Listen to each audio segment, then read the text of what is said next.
नमस्कार और मैं हूं डॉक्टर मिथिलेश चौबे।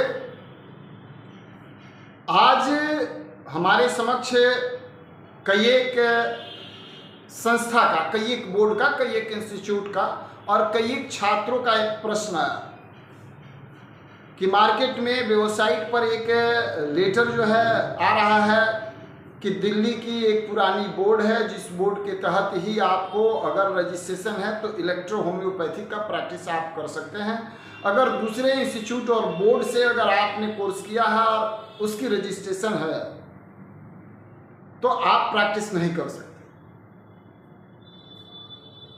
तो क्या यह सही है? इस विषय पर जब आज एक विशेष मेडिकल प्रैक्टिशनर जो इलेक्ट्रो होम्योपैथिक का प्रैक्टिस करते हैं, उन्होंने पुनः फिर प्रश्न किया तो मुझे यह वीडियो बनाने पर मजबूर होना पड़ा और तब मैं यह वीडियो बना रहा हूं। यह वीडियो किसी भी बोर्ड को, किसी भी बोर्ड के संचालक संस्थान को किसी भी रूप में उनका विरोध करने के लिए नहीं, लेकिन सपोर्ट करने के लिए भी नहीं, सैद्धांतिक बातों पर मैं यह वीडियो बना रहा हूं। संवैधानिक, स्वसंवैधानिक व्यवस्थाओं पर मैं प्रकाश डालूंगा। संवैधानिक व्यवस्था के तहत जो इलेक्ट्रो होम्योपैथिक किस तरीके से चलती है, किस तरीके से चलना चाहिए और किस तरीके से इलेक्ट्रो होम्योपैथिक मेडिकल प्रैक्टिशनर जो मेडिकल प्रैक्टिस करते हैं, इलेक्ट्रो होम्योपैथिक, मैं दूसरे पर बात नहीं कर रहा, इलेक्ट्रो होम्योपैथिक का जो प्रैक्टिस करते हैं वह कैसे निश्चिंत होकर के प्रैक्टिस करें। अगर उन्हें किसी प्रकार की और तकलीफ आती है तो याद रखें, मेरा नाम डॉक्टर मिथिलेश चौबे है और आप हमसे संपर्क स्थापित कर सकते हैं। हम आपको मदद करेंगे, लेकिन सिर्फ और सिर्फ इलेक्ट्रो होम्योपैथिक से संबंधित आपके पास सर्टिफिकेट है, डिग्री, डिप्लोमा है और इलेक्ट्रो होम्योपैथिक का प्रैक्टिस करते होंगे तो। बाकी अगर आप दूसरे इलेक्ट्रो होम्योपैथिक का सर्टिफिकेट ले लिए हैं, रजिस्ट्रेशन है आपके पास और प्रैक्टिस कोई और पद्धति का करते हैं तो उसकी जिम्मेवारी स्वयं आपकी होगी। चूंकि आज मैं सिर्फ इलेक्ट्रो होम्योपैथिक पर ही बात कर रहा हूं, तो मैं आपको क्लियर बता दूं कि research and development under act में, मतलब अनुसंधान और विकास और अनुसंधान के तहत ही किसी भी नए पद्धति का आविष्कार होता है।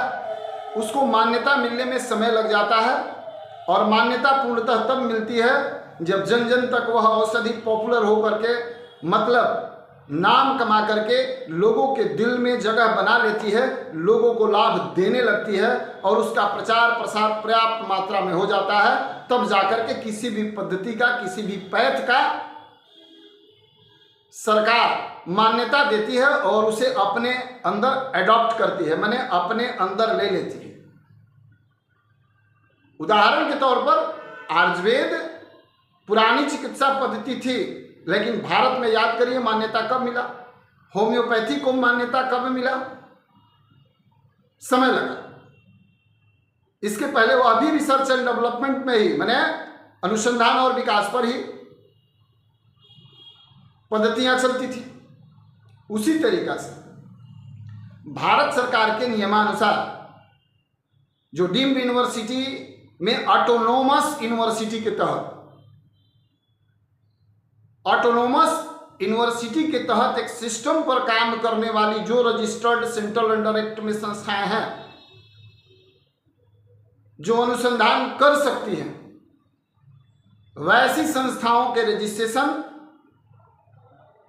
के बाद सैद्धांतिक रूप से डॉक्टर काउंट सीयर मैटी साहब के सिद्धांत पर वैसज, मतलब ट्रेडिशनल, जो उन्होंने जो सिस्टम बताया, उस सिस्टम पर औषधि के बारे में ज्ञान देना, उस तरीके से औषधि का निर्माण करना, लोगों को चिकित्सकीय व्यवस्था के साथ लाभ देना, सेवा करना, इस सिस्टम के साथ जो भी संस्थाएं अभी रजिस्टर्ड हैं कोई भी, और कार्य सही तरीके से कर रही है, प्रैक्टिस कर रही है, वास्तव में लोगों को ट्रेनिंग दे रही है, तो वैसे संस्थान से भी अगर आपने कोर्स किया है और उस यूनिवर्सिटी से, उस संस्थान से, उस काउंसिल से अगर आपने ट्रेनिंग लिया है, सर्टिफिकेट लिया है, रजिस्ट्रेशन लिया है, तो आप प्रैक्टिस कर सकते हैं, कोई रोक टोक नहीं है।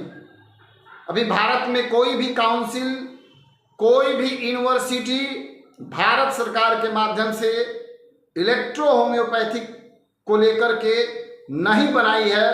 भारत सरकार ने किसी भी वैसी संस्थान को कोई आदेश, निर्देश या मान्यता नहीं दिया है कि फलाना संस्थान इलेक्ट्रो होम्योपैथिक का कोर्स कराएगी और यही संस्थान किसी भी यूनिवर्सिटी को मान्यता देगी, यही संस्थान किसी भी प्रैक्टिशनर को रजिस्ट्रेशन देगी। अगर ऐसा कोई कहता है, कोई भी अगर संस्था कहती है, तो यह गलत है और आपको घबराने की जरूरत नहीं है।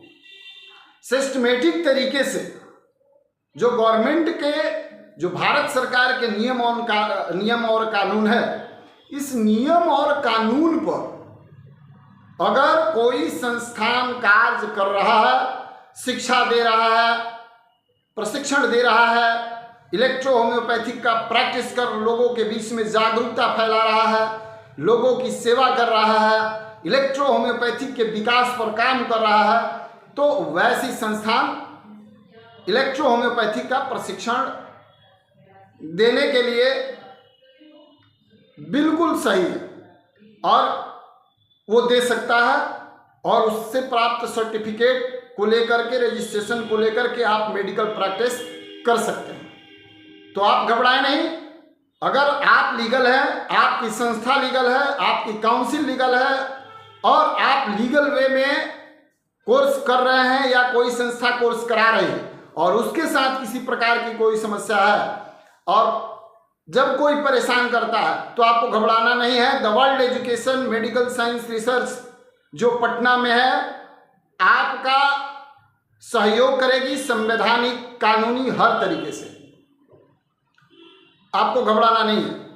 द वर्ल्ड एजुकेशन रिसर्च एक ऐसी संस्थान है जो भारत सरकार के इलेक्ट्रो होम्योपैथिक सिस्टम के मानकों को पूरा करते हुए अपना ऑटोनोमस संस्थान चलाती है, काउंसिल चलाती है, इंस्टीट्यूट चलाती है, मेडिकल प्रैक्टिशनर का मेडिकल प्रैक्टिस सेंटर चलाती है और जन जन तक जागरूकता फैलाने का काम कर रही है। अगर आप भी कोर्स करना चाहते हैं तो हमारे संस्थान से भी करिए, कोई दिक्कत नहीं है। और दूसरे संस्थान में भी अगर कहीं लीगलिटी आपको दिखती है तो वहां से भी करिए, हमें इसका कोई विरोध है नहीं। चूंकि एक ही मकसद है, इलेक्ट्रो होम्योपैथिक को किसी तरीका से जन जन तक पहुंचाना, लोगों को स्वास्थ्य लाभ देना, लोगों को स्वस्थ करना, इसके माध्यम से लोगों को रोजगार युक्त करना और इस पद्धति को मान्यता दिलाना। बहुत सारे वैसे हमें मिले हुए हैं, बुजुर्ग चिकित्सक हैं, पटना में भी बहुत सारे लोग वैसे मिलते हैं जो कहते हैं कि ये हमारी विरासत है, हमको फलाना ने लिख के दिया है कि ये हमारा बेटा है। डॉक्टर काउंट सीजर मैटी साहब ने जब इस पैथी का निर्माण किया तो किसी को अपना विरासत नहीं दिया कि ये हमारे विरासत को लेकर के आगे बढ़ाएंगे और यही इस चिकित्सा पद्धति के लिए जो है वाद्य है कि इनको एगो दे दिया गया डीड बना करके कि यही इसके मालिक होंगे। होता है ना भाई कि किसी को डीड बना करके उत्तराधिकारी घोषित कर दिया गया, ऐसा डीड नहीं बनाया उन्होंने। तो रिसर्च एंड डेवलपमेंट, कोई भी साइंस जब विकसित होती है तो पार्टिकुलर किसी एक व्यक्ति का नहीं होता है, वो समाज के लिए होता है, सामाजिक संस्थान और समाज के लोगों के लिए होता है। इस पर कोई विरासत समझ करके घर में झोला लेकर के और उसको बैठ जाए और उसका विकास नहीं करे, उस पद्धति का विकास नहीं करे, तो फिर कोई भी साइंस आगे नहीं बढ़े। शुरुआत जो करते हैं, शुरुआत अगर किसी ने कर दिया तो उसको मंजिल तक पहुंचाने वाला कोई ना कोई होता है। तो स्वाभाविक बात है कि किसी की यह पद्धति विरासत नहीं है। डॉक्टर कॉमसीजर मैटी साहब जो इलेक्ट्रो होम्योपैथिक के जन्मदाता है, वो जितना किसी दूसरे और के हैं उतने ही सभी लोगों के हैं जो इलेक्ट्रो होम्योपैथिक चिकित्सा विज्ञान और अनुसंधान से जुड़े हुए लोग हैं। इसलिए आपको घबराने की कोई जरूरत नहीं है और आपको अपने मन में भ्रम नहीं रखना है कि फलाना संस्थान से ही रजिस्ट्रेशन कराना जरूरी है। हाँ, एकजुटता के लिए अगर कोई संस्थान यह कहती है कि पूरे भारतवर्ष के सभी ऑटोनोमस इलेक्ट्रो होम्योपैथिक यूनिवर्सिटियां, काउंसिल, इंस्टीट्यूट एक साथ आए, एकजुट होकर के अनुसंधान करें, इसका हर जगह विस्तार किया जाए, प्रचार प्रसार किया जाए, सस्ती से सस्ती व्यवस्था उपलब्ध कराई जाए, हर जगह हर क्षेत्र में हर मेडिकल स्टोर पर दवाई उपलब्ध कराई जाए, तो वो बाद की बात है, वो व्यवस्था बन सकती है। और नहीं तो फिर भारत सरकार को अपने अधीन लेकर के और कम से कम एक वैसी काउंसिल, एक रजिस्ट्रेशन की व्यवस्था कर देनी चाहिए ताकि इलेक्ट्रो होम्योपैथिक से संबंधित जो चिकित्सक हैं उनकी एक जगह से रजिस्ट्रेशन हो सके और वो रजिस्ट्रेशन करा करके कम से कम एक माध्यम हो जाएगा, वो प्रैक्टिस भी करे और अनुसंधान को बढ़ावा दे। जब एक जगह व्यवस्था हो जाएगी तो अनुसंधान करने वालों की रुचि और बढ़ेगी, सेमिनार होंगे तो इससे बल मिलेगा।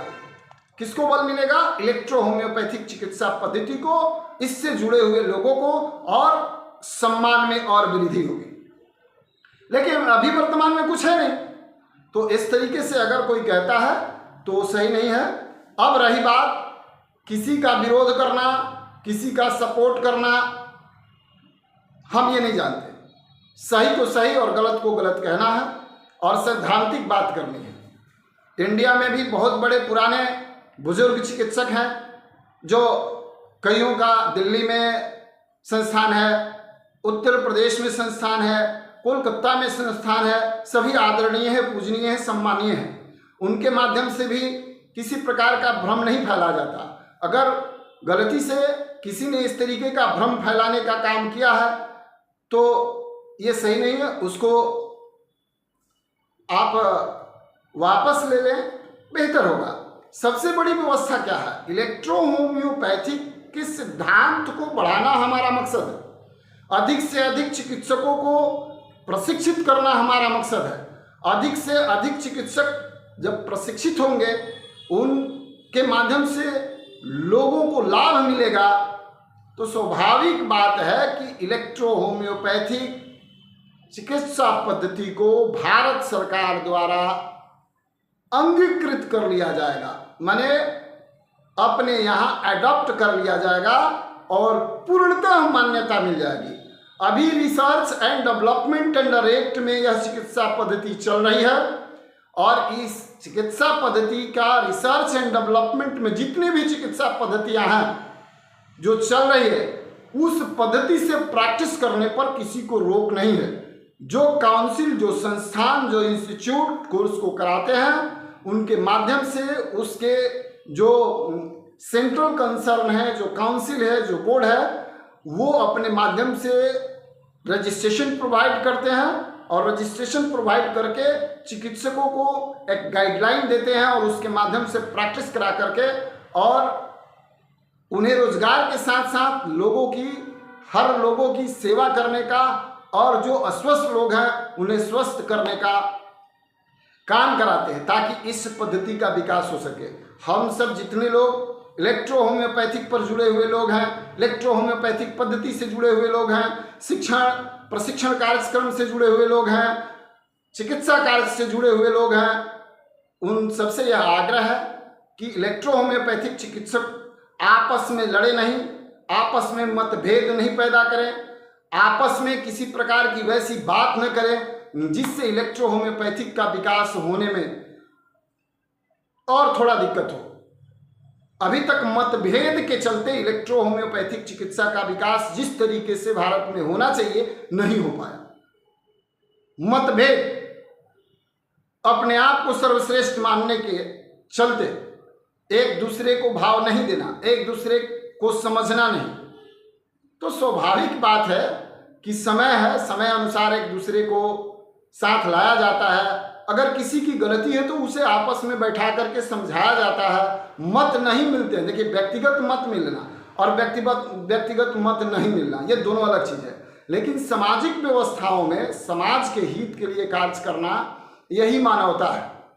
और हम किसी से भी, सबसे यही कहना चाहेंगे कि अगर आप इलेक्ट्रो होम्योपैथिक चिकित्सक हैं, आप शिक्षण और प्रशिक्षण व्यवस्था से जुड़े हुए हैं, तो एकजुट रहिए और एकजुट होकर के इलेक्ट्रो होम्योपैथी के विकास के लिए काम किया जाए, जन जागरूकता अभियान चलाया जाए और इलेक्ट्रो होम्योपैथिक चिकित्सा पद्धति का लाभ जब जन जन तक को प्राप्त होने लगेगा, स्वाभाविक बात है कि आज नहीं तो कल इलेक्ट्रो होम्योपैथिक चिकित्सा पद्धति को सरकार अंगीकृत अवश्य करेगी, इसमें कोई दो मत नहीं है। लेकिन जरूरत है मेहनत करने का, संघर्ष करने का, अनुसंधान को बढ़ाने का और साथ ही साथ एक स्वर में, एक आवाज में एकजुट होकर के इलेक्ट्रो होम्योपैथिक के मान्यता दिलाने के लिए